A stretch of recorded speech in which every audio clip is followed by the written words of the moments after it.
Good evening, everyone, and very welcome to our live release event of Capture 2023. We are super excited to have you all with us tonight when we are going to share all the work we've done the past year on Capture 2023. Tonight's webcast is completely dedicated to the new features and enhancements in 2023. And I'm simply going to take you through all of the things we've done. And then at the end of the webcast, we are going to have a little bit of time left for a few practical matters, such as how to upgrade, things like that. And we will also pick a few questions that I will try my best to answer, hopefully in relation to what we're presenting tonight. Capture 2023 will be available for download and upgrade as of tomorrow morning, European time. And now I'm going to dive straight into the new features and improvements of Capture 2023. And we're going to start with some general things in the user interface, starting with the new keyboard shortcut editor. This new option capability lives in the option dialog of Capture. It lets you modify the keyboard shortcuts of all the commands in the menus. This means that you can change shortcuts that you don't like and that you can add shortcuts to commands that do not yet have any shortcuts assigned. The shortcuts you can assign are virtually identical between Mac and Windows. There are a few minor differences as to the modifier keys available between the platforms. But we are confident that there are more than enough modifiers available so that you can assign shortcuts to all of the commands if you want. To make keyboard navigation even better, especially together with the option to customize the shortcuts, we have added a new menu called the Navigate menu. It sits right between the View and Tools menus and contains shortcuts that take you to different parts of the user interface of Capture. The old command that was called Properties has been renamed to Selected Items and now lives in this Navigate menu. The default shortcut is still Command Return or Control Return, and it takes you to the Selected Items category of the Design tab. The other commands in this menu, like the Alpha View command, make sure that that view is visible and has keyboard focus so that you can start working in that view immediately. We have also redesigned a number of dialogues in Capture, specifically those of common operations such as duplicate, transform, and mirror. And we have gotten rid of the property list-oriented interface in favor of dedicated text boxes for the specific properties that you need to modify for the operation.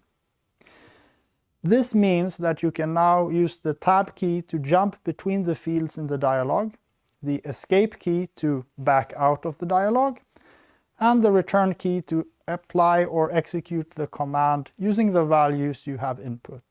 So, all in all, with the new keyboard shortcuts, the new Navigate menu, and the overhaul of these dialogues, it's now much easier to interact with Capture using the keyboard.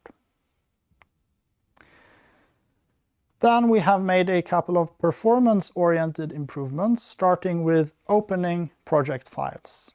This applies both to opening project files and using the import model command, because that in fact also opens project files.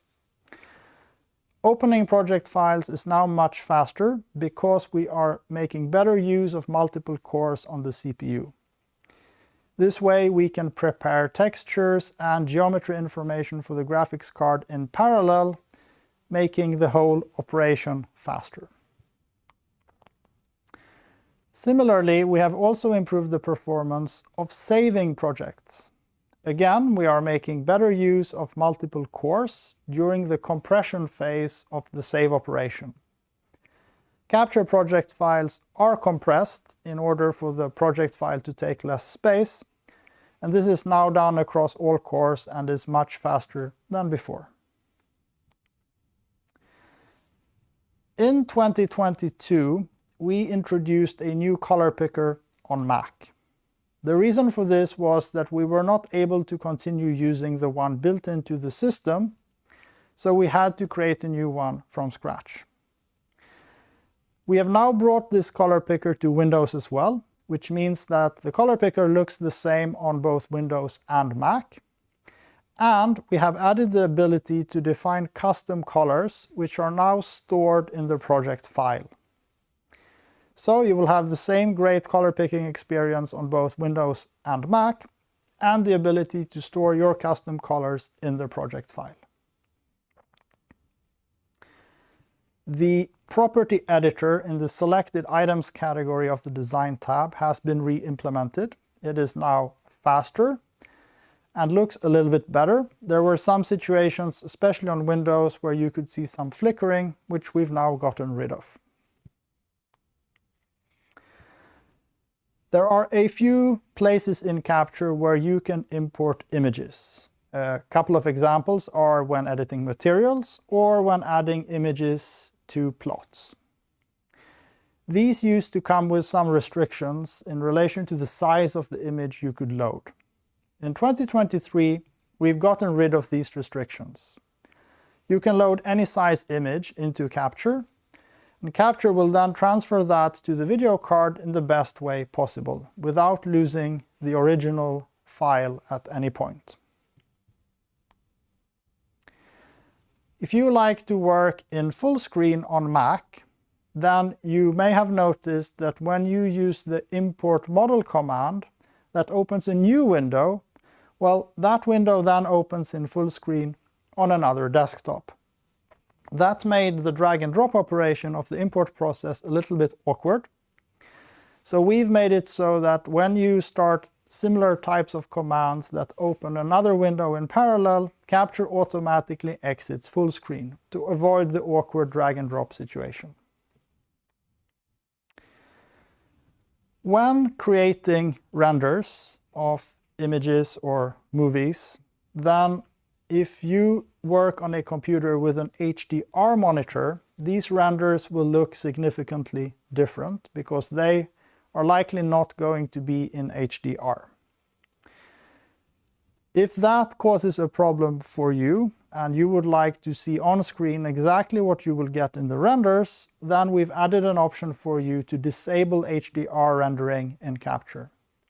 This means that what you see on screen will be identical to what you would be getting in a render. The warning dialog that some users could see on Windows when they had installed some other softwares or drivers that had modified the TDR settings against Microsoft guidelines has been enhanced with a little checkbox that lets you silence the warning right away. This was and is still possible in the options as well, but we've put the checkbox right in the dialog so that you can get rid of it even faster. If you are among the users that have been using the translation editor, then this has been improved with new warnings for things like capitalization consistency. We have done an overhaul in 2023 of menus and dialog titles to be consistent with the guidelines from Microsoft and Apple with regard to things like capitalization. So even if you haven't actually worked on a translation of Capture, you will still benefit from these enhancements by having a more standardized user interface presented to you. Now let's talk about selections and groups. The Select All by Fixture Type command has been enhanced to now also include LED panels and generic fixtures. This means that you can now select a single LED panel and quickly select all other panels of the same type. If you have added a generic fixture to your design and rename it, which is possible with the generic fixtures, then this command will select all other fixtures with the same name. So expanding the select all by fixture type command. The command previously known as select all by fixture location has been changed to select all by location. This broadens the concept of locations and makes it easier to work with locations with more than just fixtures. So this command now works with all of the objects that can have location information, such as trusses, for instance. We're also making the impossible possible by selecting unselectable objects. If you are working with the unselectable property of layers, you will surely have come across situations where you wish that you could still have selected some objects in such a layer. With 2023, you can now hold the Tab key and still click on and select objects that would normally be unselectable. When grouping objects in Capture and working with scenes, Capture now picks up on scene awareness when you create new groups. This means that if you group objects that were included in scenes, the group you create will also be included in scenes by default. This should avoid some confusion and issues that have arisen during the past year with groups and scenes. On top of this, we've also added the location concept to groups, which makes it easier to, construct custom objects out of other objects, turn them into a group, and then have them in things like reports broken down by location. Let's move on to interoperability, which talks about exchanging information with other systems using both network protocols and files. We're going to start with fixture mode import. When importing patch information using files, you need to identify the type of fixtures in the patch information. As of 2023, the fixture identification dialog now also lets you choose the DMX mode of the fixture that you want to be working with. You can even import the same fixture in different modes and identify them individually using this process. If you are importing patch from MVR files, Capture now reads the GDTF files in the MVR, counts the number of channels in the mode used, and uses this to select the correct mode in the Capture library. When exporting MVR files, Capture similarly adds the correct amount of DMX channels to the placeholder GDTF files so that the receiving system has a better chance of identifying the correct mode. When importing patch from any kind of file really, whether it's a Capture file, a CSV file, or an MVR file, Capture will now automatically create the DMX universes required. So you can be importing even into an empty project, and all the universes required are generated on the fly. Previously, you could basically lose patch information if you had not pre-created all the universes required. This is no longer a problem. If you work with MVR files, we have integrated a compensation for the different points of origin between Capture and MVR. So moving heads, conventionals, any type of fixtures should appear at a much better location than before. When importing from Capture project files that contain filter definitions, these are now available in the Import Model window. This makes it a lot easier if you want to drill down and import specific objects and you have prepared some filters to make the import process easier. We've also made it so that the settings you make in the Import Model window are stored and remembered, so if you repeat the process, you don't have to change these properties back again. Moving on to some network communication, we've added a few options to streaming ACN support. We can still receive up to 512 DMX universes over streaming ACN, but you can now also specify the index or the number of the first universe. This means that if you're working with streaming ACN universes, say 1000 up to 1200, you can do that now with Capture. We have also added support for the new universe discovery feature of streaming ACN. The idea here is that you would not have to pre-configure in Capture the universes, but that Capture would find them on the network in a more automatic fashion. If you work with Compulite systems, you are now able to receive up to 64 VCs in Capture. And we have added a new option to disable the automatic console linking. If you set this option to yes, which is a computer setting basically, then any project file you create or open on that computer will not link to a console by default, thereby avoiding accidental patch accidents. Next up is paperwork, and we're going to start with reports. Here we have done a lot of work on completely changing how Capture generates reports. For many, many years, Capture has worked with reports through HTML and web browser technology. As of 2023, that is no longer the case.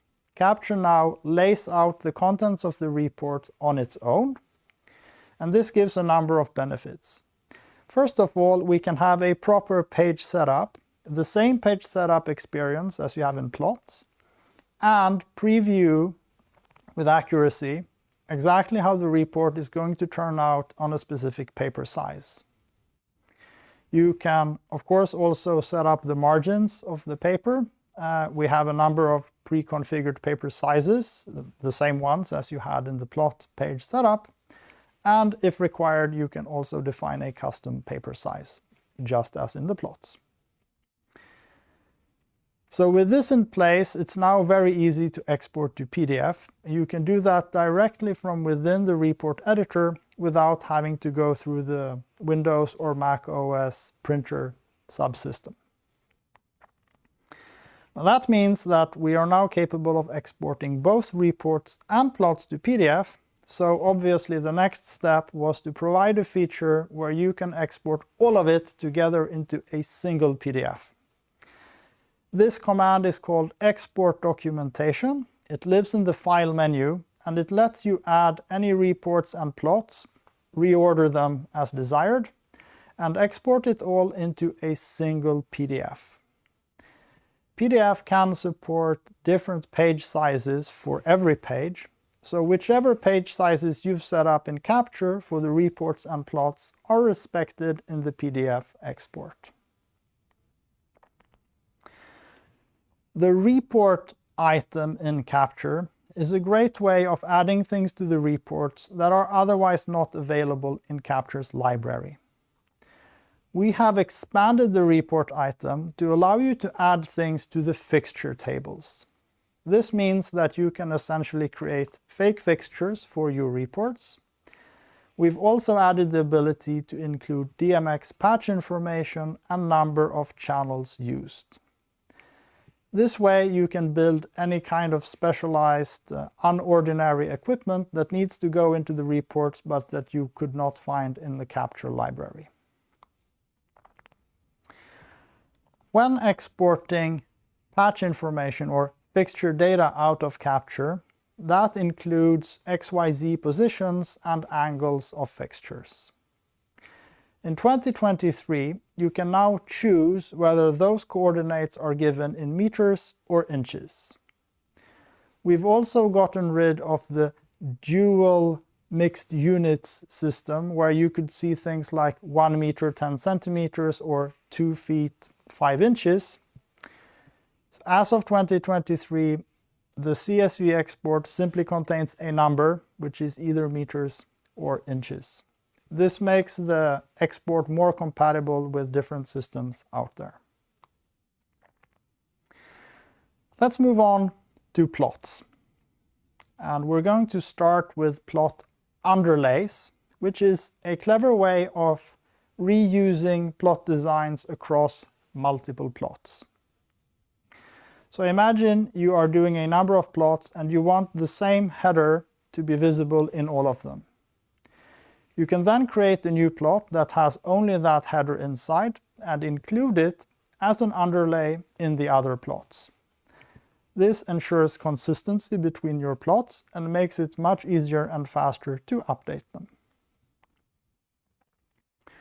The symbol key inset in plots has been improved and now lets you manually reorder the symbols in any way you want. Simply open the configuration tool and drag and drop the symbols up and down the list as you desire. Plot insets now also snap a lot better. They snap to the edges of the paper as well as to the margins that you have set up in your page setup. This makes it a lot easier to create more consistent and good-looking plots. When the snapping isn't enough, you're now also able to specify the placement manually in coordinates on the paper if you need to do something more special. We have some symbols in the library that show with coordinate information in plots. A good example is rigging points. The option to show coordinates has a further option called coordinate style, where you can choose which coordinates to show.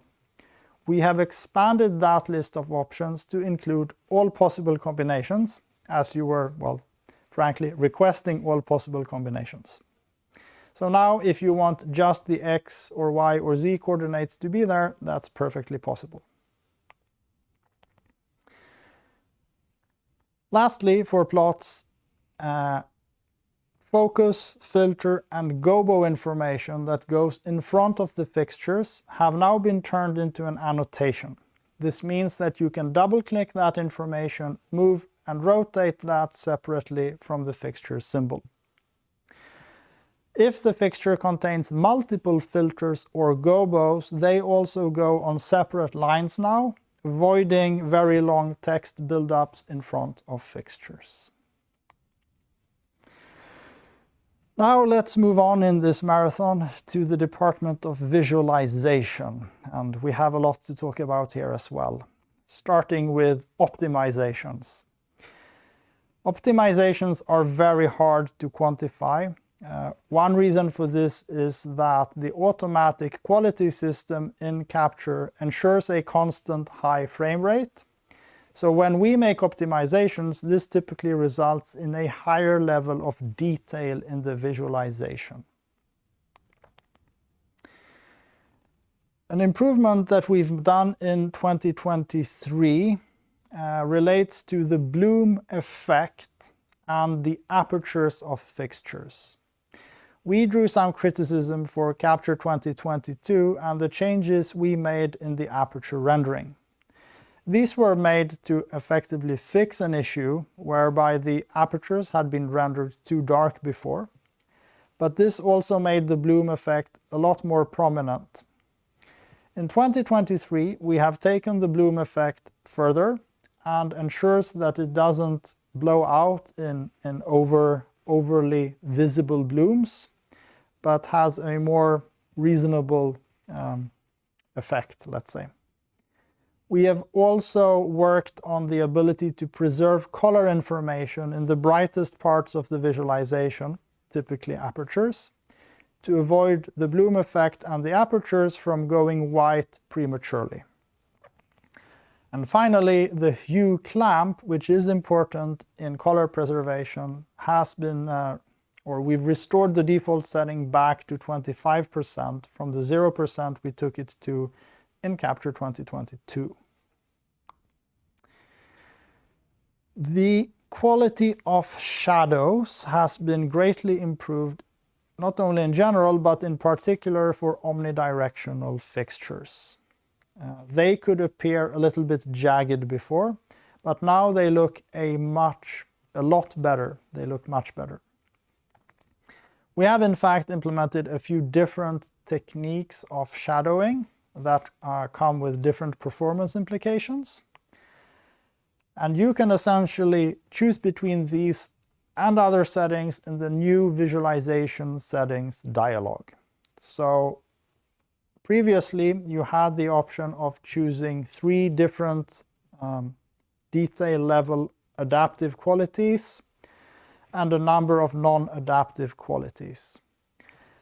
Now we have a slider with 5 steps where you can prioritize between high frame rate or a high level of detail. And should the need arise, you can disable adaptive quality, although we are making it more clear that this is not something we recommend, because you can in fact bring down your video card if you throw too much work at it. In order to promote the view settings such as exposure and hue clamp, which are incredibly important to creating the results you need, which will depend very much on the fixtures you're using, the size and scale of your design. In order to promote that, we have added a few more settings into the control pane of live views. These are the exposure and hue clamp settings.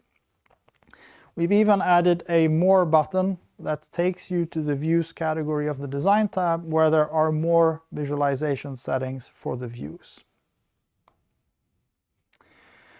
Talking about views and cameras, we introduced a new camera position concept in 2022 and new ways of controlling cameras using DMX. In 2023, we are introducing the ability to control cameras using OSC, the Open Sound Control Protocol. This means that using OSC software or clients, you can now move cameras and alter the camera properties that we have inside Capture, as well as trigger changes between camera positions. So they are 2 different concepts really. And in this animation, we are showcasing Cue Pilot, which is a camera queuing system for camera work that is sending camera change triggers to Capture using OSC so that the camera folks can work in a timeline and see the camera work pre-visualized in Capture, changing camera positions according to their programming. Another feature that we think is going to be very popular indeed is the addition of HDRI. HDRI are basically panoramic photographs taken with digital cameras in 3D. This can then be brought into the visualization environment as both a background image but also ambient lighting. Now, if you look closely in this animation on the flight cases and the mirror ball, you can see the HDRI and its lighting reflected in the surfaces.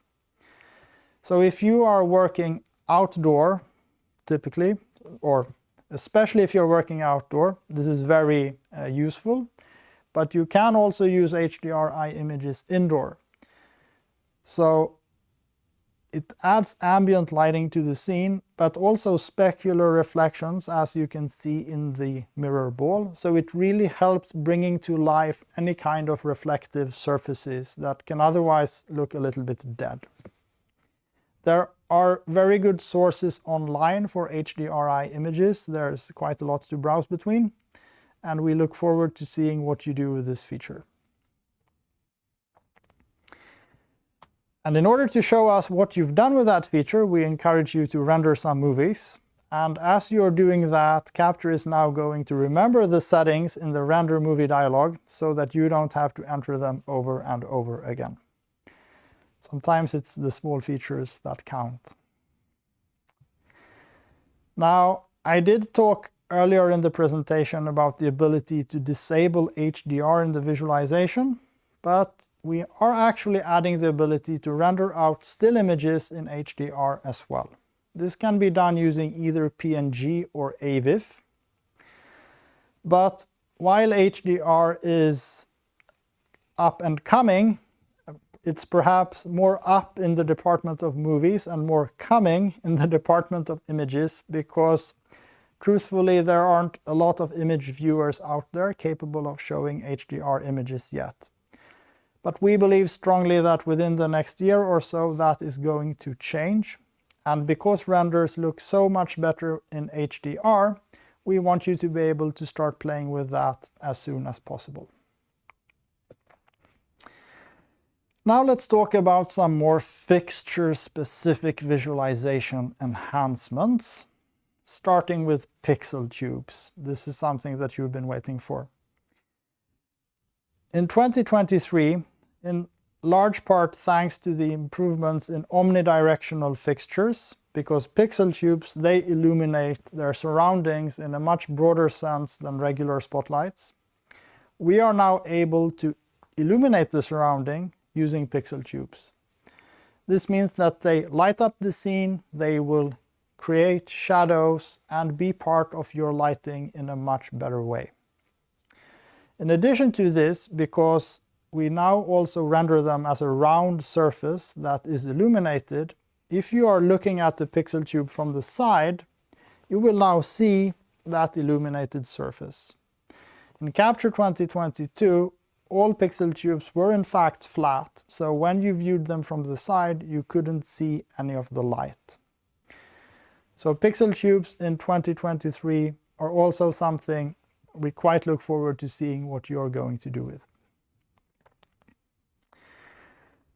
Let's talk about framing shutters. These can be quite complicated in moving lights, and we have spent some time in trying to model and visualize them better. So with 2023, we now have the library and visualization in a place where we can handle things like physical limitations between frames that are on the same plane. However, having said that, this is not the type of information that we can typically find in any product documentation, so it is not entirely clear yet how we are going to gather this information. But we still want to share with you that we work on things like this to enhance the visualization and its level of realism even further. But we are getting to a point where it's not necessarily the technology that is the challenge, but also simply gathering the information as such. Here's something relatively simple. We can now visualize asymmetric LED panel pitches. That is when the LEDs have a different distance horizontally than they have vertically. We can also visualize multiple frost flags in fixtures, and perhaps more importantly, you can also control them individually and know which one you are controlling. So that is an important enhancement for that type of fixtures. If you work with DMX rotators, we have expanded their operational range from 720 degrees up to 3600 degrees. This lets you animate specific sequences where something might revolve a couple of times and then stop at a particular position, which was not possible before. And finally, my last slide for tonight, asymmetric barn doors. If you have fixtures that you add barn doors to, but the fixture isn't square, then the barn doors now assume the correct shape of the fixture. And with that, I have plowed through all the new features and enhancements in 2023, which is going to be available for download and purchase on our website tomorrow morning, European time. If you already own a Capture license and wonder how to upgrade that to Capture 2023, the pricing table is simple.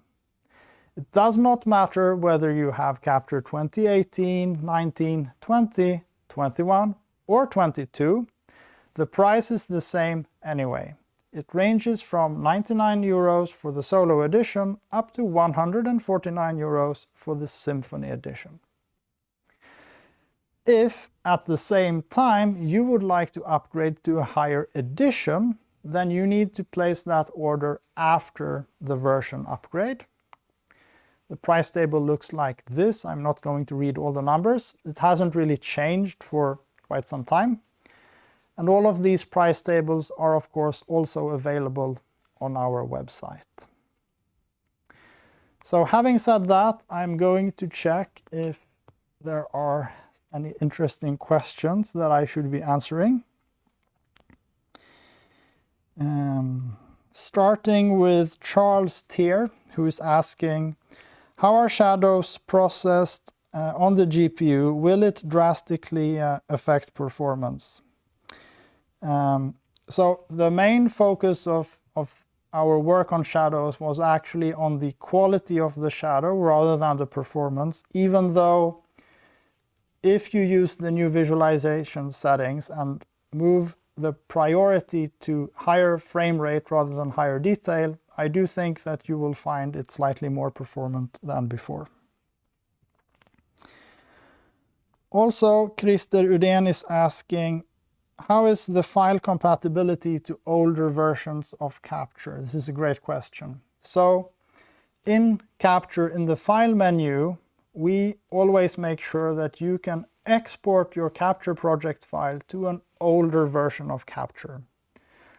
So if you save in 2023, you cannot open that file in 2022, but you can export for 2022 inside 2023. I hope I didn't confuse you too much there. Basically, it is compatible, but you have to make sure you export for the older Capture version. Of course, if you have used any of the new features in 2023 and you export to an older Capture version, those features will go missing in that file. So if you've added things like HDRIs in 2023, you will not get those in 2022. Julien Jamin asks whether the plot underlay automatically updates on all plots. And yes, that is actually the whole point of the plot underlay, that it gives you one place to update some things that then automatically update in all the other plots. Max Ferreira is asking, are there continue to be new tutorial videos released, especially showing the new features? And yes, for the first time ever, we are very proud to have recorded new tutorials in advance of the release. So when we put the new version out tomorrow, there are already going to be updated tutorials for the relevant changes and new features in 2023. And with that, I thank you all so much for joining us tonight. We look forward to all your feedback on 2023 as we make it available tomorrow morning. Thank you so much for watching, and see you soon again.